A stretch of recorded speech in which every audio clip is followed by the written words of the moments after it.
Merhaba, ben Dilay. Merhaba, ben Cem, iç mimarım. Ben de İletişim Fakültesi mezunuyum. Cem'le birlikte bir mimarlık ofisimiz var, Stüdyo Kod Mimarlık. Ben işin daha çok iletişim kısmını götürüyorum. Cem de zaten mimari tasarım kısmını götürüyor. 6 yıldır birlikte çalışıyoruz. Şu an Kurtuluş'tayız. Biz bu evde birlikte 6 yıldır yaşıyoruz. Ama Cem'in öncesinde bir 4 yılı daha var. Bekar hayatında da bu evde yaşıyordu. Ben Kurtuluş doğumluyum. Bu semtte doğup büyüdüm. Eski İstanbul'un mahalle kültürünü hala yaşattığı için burayı çok seviyoruz. Burada yaşamaya devam ediyoruz. Binadan biraz bahsetmek gerekirse 1930'lu yıllar, 20'li yılların sonu gibi bir yapım yılı var. İstanbul'un eski Art Deco diyebileceğimiz tarzı binalarından bir bina. Bu Kurtuluş'ta çok fazla örneği var zaten bu binaların. Bu yüzden özellikle tercih ettik burayı. Yüksek tavanlı olması biraz daha ve binanın kendine has mimari elementleri, dokularını çok seviyoruz. Evimiz yaklaşık 90 metrekare büyüklüğünde. Salon, salamanje dediğimiz eski tip odalar arasında geçişler var.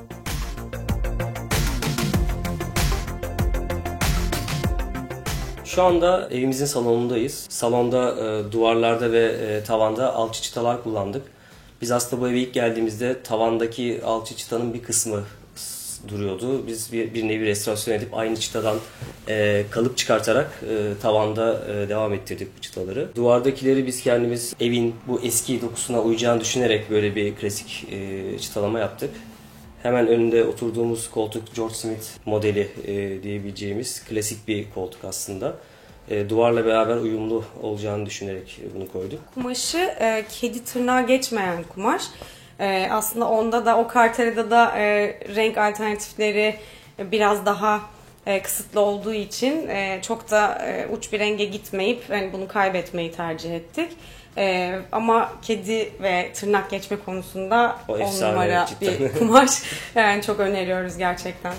Bizim bir mobilya markası hayalimiz var. Bu sehpa da bu hayalin bir ürünü aslında. Ben burada malzemesinden de bahsedeyim biraz. Bu mazel kaplama dedikleri kavak ağacının kök bölgesinden çıkartıyorlar bu kaplamayı. Genelde aslında klasik antika mobilyalarda kullanılır bu kaplama. Ama biz bunu modern bir formda bir sehpa yapıp üzerinde kullandık. Sehpanın köşesine yerleştirdiğimiz yuvarlak formlu biraz daha yüksek olan sehpayı da aynı zamanda sağa sola hareket ettirebiliyoruz, yanımıza çekebiliyoruz. Kazayağı çok seviyorum. Cem her ne kadar çok bayılmasa da berjerimizin minderi kazayağı evde görmek istediğim bir detaydı. Ama bu berjerin minderi zaten çok küçük bir minder olduğu için yani zaman zaman değiştirebiliyoruz. Geçtiğimiz işte aylarda bej rengi bir kumaştı.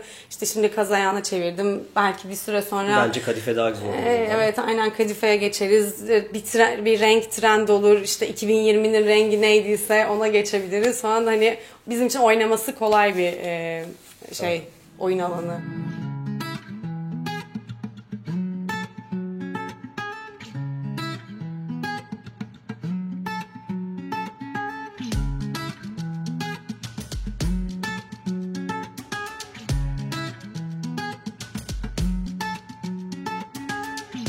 Burası az önce oturduğumuz koltuğun tam karşısında kalan kısım. Duvarlarda da bir şeyler asılı olmasını seviyoruz aslında. Mesela şu Barcelona'dan bir antika dükkanından almış olduğumuz bir tek karo, bir seramik. Bunlar yine yurt dışı seyahatlerimizden aldığımız objeler. Ve yeşilliklerimizi özellikle ışık alan taraf olduğu için bu tarafta koymayı tercih ediyoruz. Bu kısım bizim aslında biraz daha kışın takılmayı sevdiğimiz, daha sıcak olan bir alan. Televizyonumuz, kitaplığımız ve bir koltuğumuz var burada. Bu televizyonumuz tekerlekli. Dediğim gibi kışın bu tarafta takılırken zaten televizyonun burada olması hiç sorun olmuyor. Diğer zamanlarda kalabalık olduğumuzda arkadaşlarımız geldiğinde de televizyonu buraya ortaya alıp buradan merkeze koymuş oluyoruz zaten.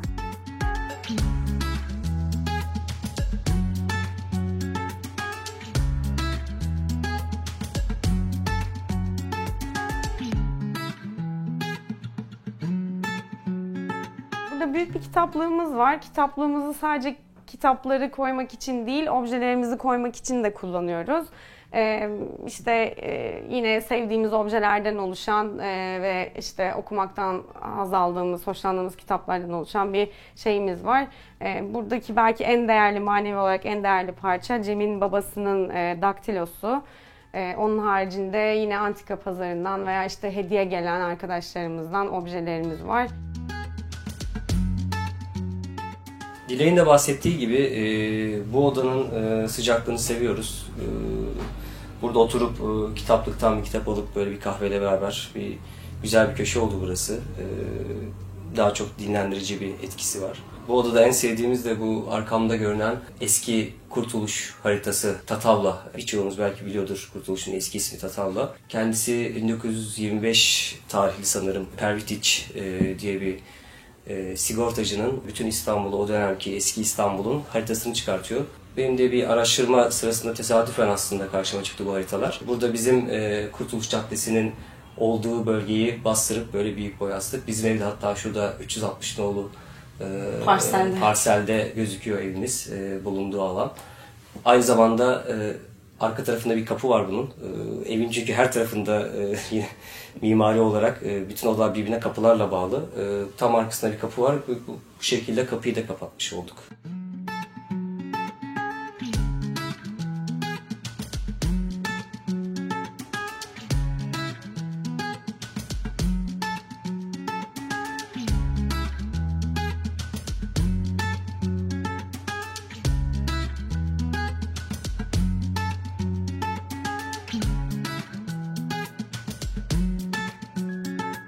Şimdi salonun yemek bölümündeyiz. Sandalye olarak panelin modeli olan sandalyeyi seçtik. Hazera'nın bu evin ruhuna, dokusuna çok uygun olduğunu düşünüyoruz. O yüzden birkaç yerde daha Hazeran kullandık. Hem sandalye dönemsel olarak da bizim evin tam yapılış tarihiyle paralel bir döneme işaret ediyor aslında tasarım dili olarak. O yüzden de çok seviyoruz bu modeli.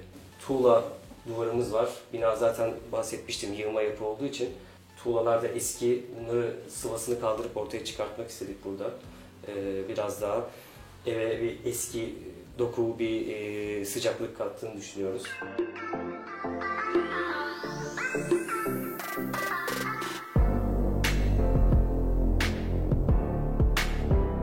Burada çeşitli işte Türk ve yabancı seramik artistlerinin el yapımı tabakları var. Antropoloji, Seletti gibi çok bilindik markaların ve aynı zamanda Voha gibi işte Türk markalarının da tabaklarından birer tane alıp böyle sergilemeyi ve hani bilmiyorum bir nevi koleksiyon gibi bizim için burası. Aynı zamanda Cem'in annesinin eski gençliğinden kalma emaye tepsisi var mesela gibi.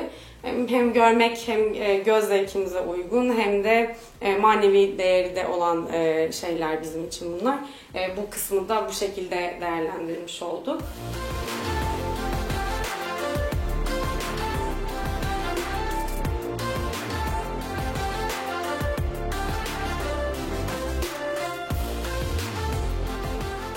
Salondaki yemek masasının önünde evin girişini bağlayan holdeyiz. Daha doğrusu hole açılan kapının önündeyim.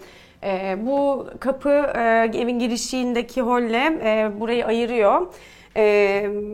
Ve böyle ayrı bir alan olmasını seviyoruz biz, girişin tamamen evden ayrı bir alan olmasını. Bu kapılar orijinal kapılar, evin kendi kapıları. Aynı şekilde evin kendi kapısı da tarihi bir kapı. Bu tip tarihi binalarda, yapılarda kullanılan eski ahşap kapılardan. Bütün açma kapama detaylarıyla falan biz bu kapıları orijinalini kullanmayı tercih ediyoruz her zaman ve çok da severek kullanıyoruz ama tabii ki de bu ahşap bir kapı olduğu için ve eski 80 yıllık da bir kapı olduğu için bizim için bir yandan da güvenlik de çok önemli. O yüzden biz Pronet taktırdık kapımıza. Biz Cem'le birlikte çalıştığımız için proje süreçlerinde çok yoğun oluyoruz ve ikimizin de kafası aşırı dalgın oluyor. Cem zaten normalde de dalgın bir insan. Ben de o süreçlerde kayboluyorum. Bu noktada Pronet Plus kullanıyor olmak bizi çok rahatlatıyor. Biz evde yokken evin kapısını kimin çaldığını görebiliyoruz. Zilin üzerindeki kamera sayesinde hem görüp kapıyı çalanı hem de iletişim kurabiliyoruz, konuşabiliyoruz aslında. Onun haricinde dışarıdayken alarmı kurup kapatabiliyoruz. Beklenmedik bir durum oluştuğunda telefonumuza bildirim geliyor. Gibi gibi özellikleri var bizi memnun eden. Bizim hayatımızı çok kolaylaştırıyor gerçekten.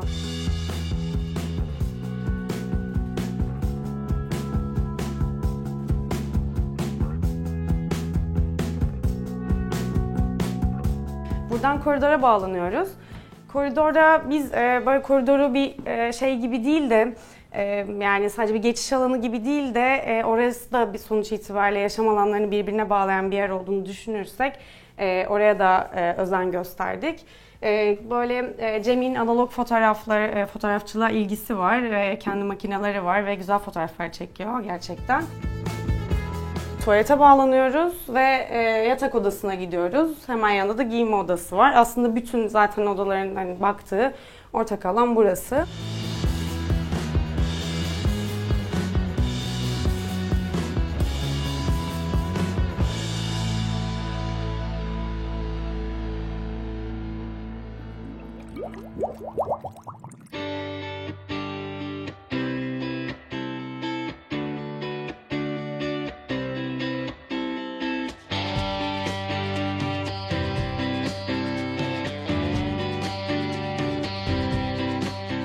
Şu anda banyomuzdayız.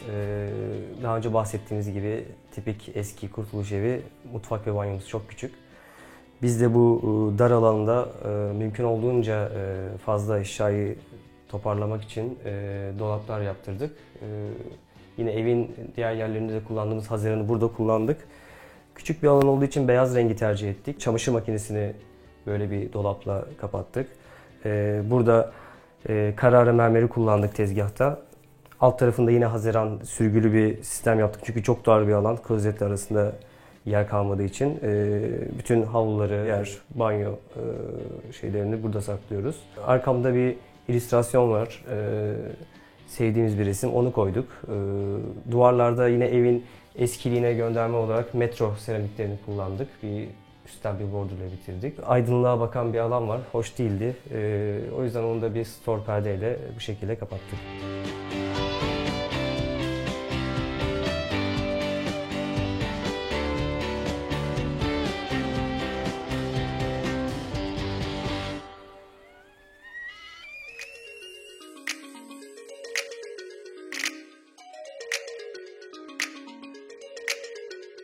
Burası mutfağımız. Her tipik Kurtuluş evi gibi küçük bir mutfağımız var. Biz bu küçük alanı olabildiğince iyi değerlendirmeye çalıştık. Böyle raflarla, işte yüksek dolaplarla, tavan yüksekliğini kullanıp yüksek dolaplarla çözüm üretmeye çalıştık yerleşim açısından.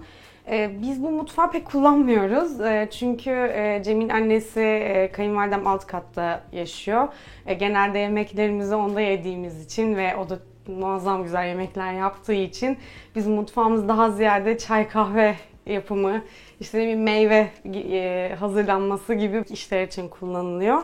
Onun haricinde çok keyif alıyor olsak da yemek yapmaktan, özellikle birlikte yemek yapmaktan, buna hem işlerden dolayı vakit bulamadığımız için, fırsat bulamadığımız için hem de aşağıda bu kadar güzel yemekler varken uğraşmak neden diye düşündüğümüz için mutfağı çok kullandığımızı söyleyemeyeceğim. Burada biraz mimari olarak dokunuşlarımız şöyle oldu. Tabii ki de mutfak böyle değildi evi tuttuğumuzda. Mesela buzdolabı için arka odada depo gibi bir küçük bir odamız var. Arka odadaki alandan biraz çalıp buzdolabını gömerek aslında yer kazanmaya çalıştık. Ve hatta bu sanırım bu mutfakta yaptığımız en akıllıca hareket oldu. Çünkü normalde burada buzdolabı alanı ve bu da bayağı geçişi ve kullanımı zorluyordu.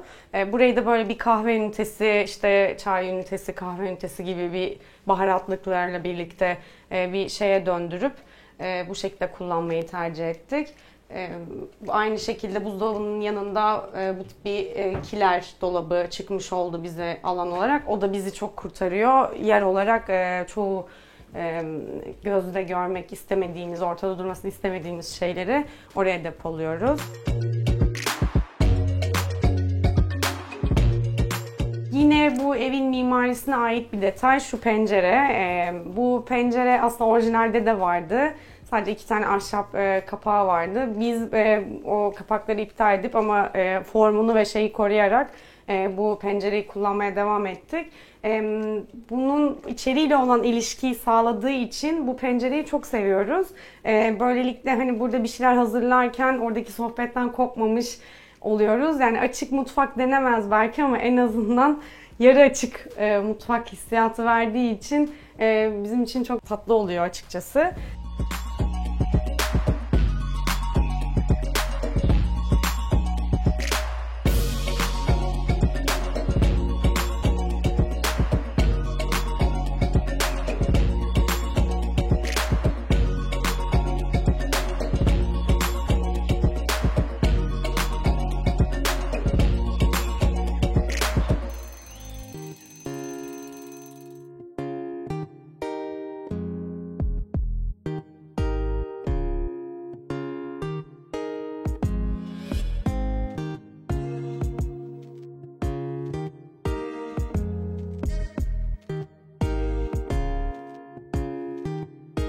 Yatak odamızdayız. Yatak odamızda da evin devamı gibi gri renk kullanmayı tercih ettik. Salonda kullandığımız alçı çıtaları burada yatak başında devam ettirdik. Biraz daha böyle yatak odası klasik bir tarzda olmasını istedik aslında, baskın olarak biraz daha. Evet, bu da Hazeran yatak başımızda kullandığımız Hazeran da bunu destekliyor zaten. O tarzı destekliyor diyeyim. Yatak başımızdaki komodinlerimiz İtalyan mermeri Carrara mermerden küp şeklinde. Orada biraz daha böyle minimal bir şey olsun istedik. O yüzden bu tip bir şey tercih ettik. Mermerin dokusu zaten yeterince bir aslında bir klasik hava katıyor. Yine sehpamızda olduğu gibi klasik görünümlü bir mermer ama modern bir hatla birleştirdik. Evet, kendi içinde depolama alanı var, çekmecesi var gizli bir şekilde. O yüzden kullanım açısından da bizim hoşumuza gidiyor açıkçası. Onun haricinde buradaki makyaj masası yine bizim tasarımımız.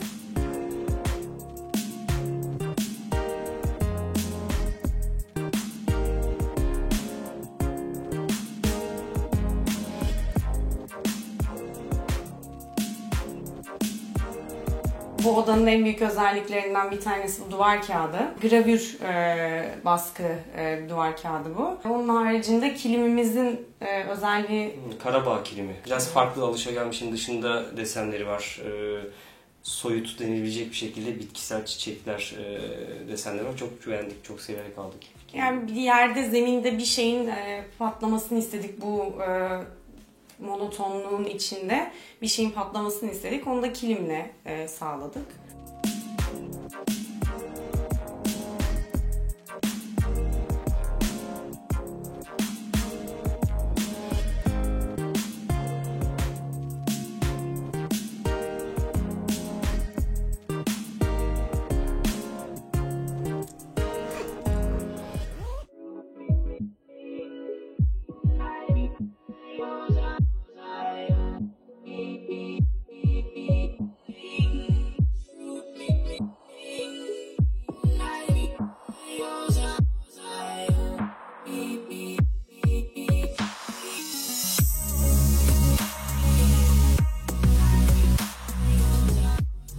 Burası bir nevi bizim mabedimiz aslında.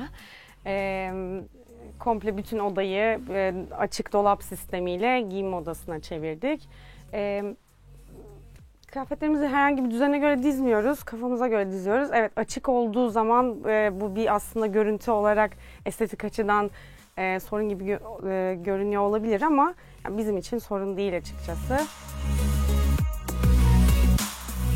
Bizim 2 kedimiz var. Açık dolap sistemini kedisi olan insanlara çok açıkçası önermiyoruz. Biz hani bunu seviyoruz ve bir şekilde başa çıkabiliyoruz ama kolay mı? Kesinlikle değil bence tüy probleminden dolayı. Burası aynı zamanda böyle balkona bir çıkan odamız. Balkonda yazları çoğu zaman kullanıyoruz. Küçük bir balkonumuz var ama en azından böyle bir kahve içmelik falan güzel tatlı bir oturma alanı var.